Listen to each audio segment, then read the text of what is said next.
Welcome back to my channel Rupai's kitchen and lifestyle. অনেকদিন পর আবারও ভিডিও নিয়ে চলে আসছি।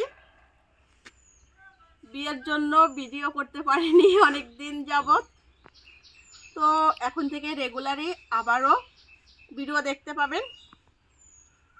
তো আমি আজকের এইখানে মাছের চর্বি রান্না করব, সেজন্য একটি মাছের চর্বি নিয়েছি। এখানে আলু নিয়েছি, আলুগুলো এরকম লম্বা লম্বা করে কেটে নিয়েছি। রসুন কোয়া নিয়েছি, জিরা বাটা নিয়েছি, রসুন বাটা নিয়েছি। এখানে 4 থেকে 5টি রসুন কোয়া বেটে নিয়েছি, বেশি রসুন কোয়া বাটা যাবে না। আর এখানে কাঁচামরিচ বাটা নিয়েছি। এবার এগুলো রান্না করতে যাব। চলুন তাহলে দেখা যাক কিভাবে রান্না করি। মাছের চর্বি রান্না করার জন্য উনুনের উপর কড়াই বসিয়ে দিয়েছি। কড়াইটা গরম হওয়া পর্যন্ত অপেক্ষা করব। কড়াইটা গরম হয়ে গিয়েছে, এবার আমি পরিমাণ মতো তেল দিয়ে দিব। খুব কম তেলেই রান্না করব, সেজন্য বেশি তেল দিব না।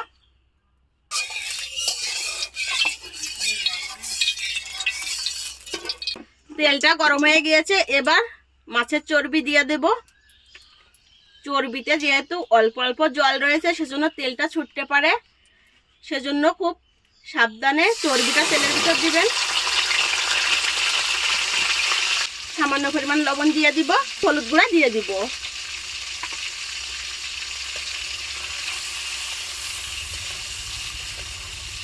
একটু সময় ভেজে নিব।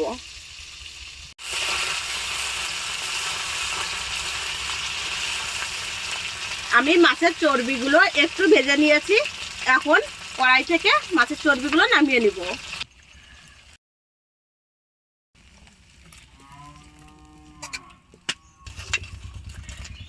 একই তেলের ভিতরে আমি আলু দিয়ে দিব।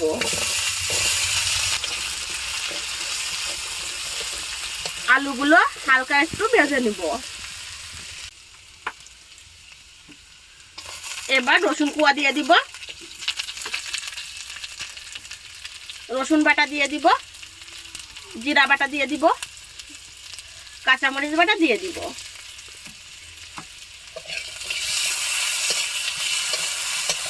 আলুর সঙ্গে সব মশলাগুলো মিশিয়ে নিব। পরিমাণ মতো লবণ দিয়ে দিব।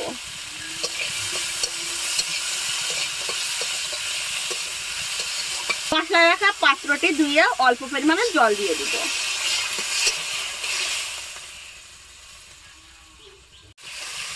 মশলা থেকে জলের জলটি যখন শুকিয়ে গিয়েছে, তখনই আমি এবার জলের জল দিয়ে দিব।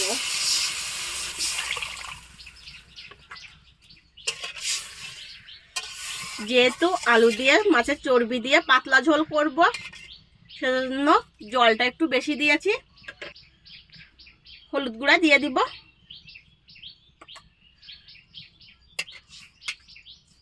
একটু সময় ঢেকে দিয়ে রান্না করে নিব। এবার আমি ঢাকনাটা সরিয়ে নিব। ধোয়ার জন্য ভালো মতো দেখা যায় না, তাই না? দেখাচ্ছে। আলুটা সেদ্ধ হয়ে গিয়েছে। আগে থেকে ভেজে রাখা চর্বিগুলো ঝোলের ভিতর দিয়ে দিব।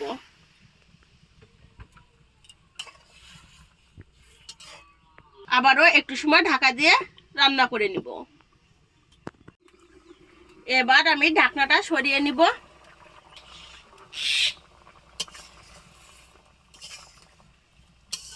এবার তরকারিতে তেল দেওয়ার জন্য কড়াই থেকে তরকারিটা একটি পাত্রে নামিয়ে নিব।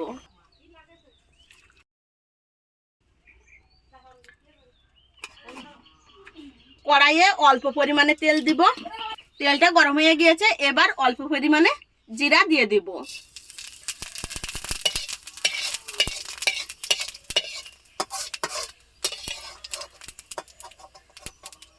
জিরাগুলো উঠিয়ে নিব।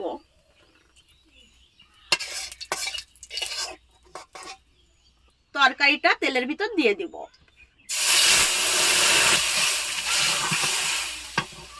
এবার তরকারিতে জিরা বাটা দিয়ে মিশিয়ে নিব এবং তরকারিটা কড়াই থেকে নামিয়ে নিব।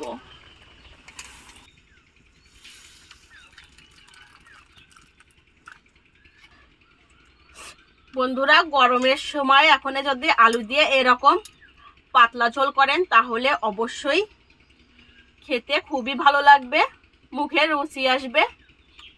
যে কেউই এই তরকারিটা দিয়ে ভাত খেতে পারবে, কারণ খুবই কম তেল মশলায় এর রান্নাটা করা হয়েছে। তো বন্ধুরা, আমার রান্না করা কমপ্লিট। গরমের সময় এই রান্নাটি খেতে কিন্তু খুবই মজা হয়। এখন আমি একটু খেয়ে দেখবো কেমন হয়েছে। মাছের চর্বি নিয়েছি 1 পিস, আলু নিয়েছি, একটু রসুন কোয়া নিয়েছি, আর কিছুটা পরিমাণ ঝোল নিয়েছি।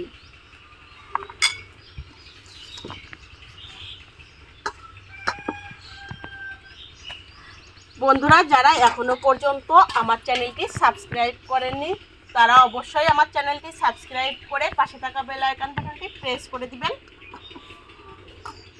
তাহলে নতুন কোনো ভিডিও আপলোড করার সঙ্গে সঙ্গে সবার আগে নোটিফিকেশন পেয়ে যাবেন।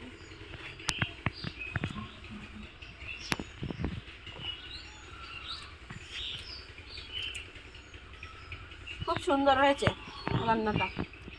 আর রসুন কোয়াটাও দেখুন,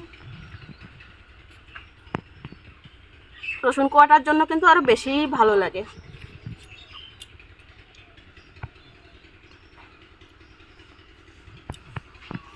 প্রচুর গরম।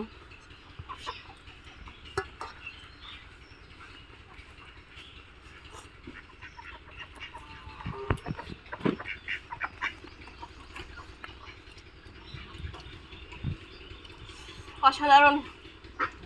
তো আমি এদিকে ভাতটা খেয়ে নিই। আজকের ভিডিওটি এই পর্যন্তই। যদি ভিডিওটি ভালো লেগে থাকে তাহলে অবশ্যই লাইক কমেন্ট করবেন। Bye bye.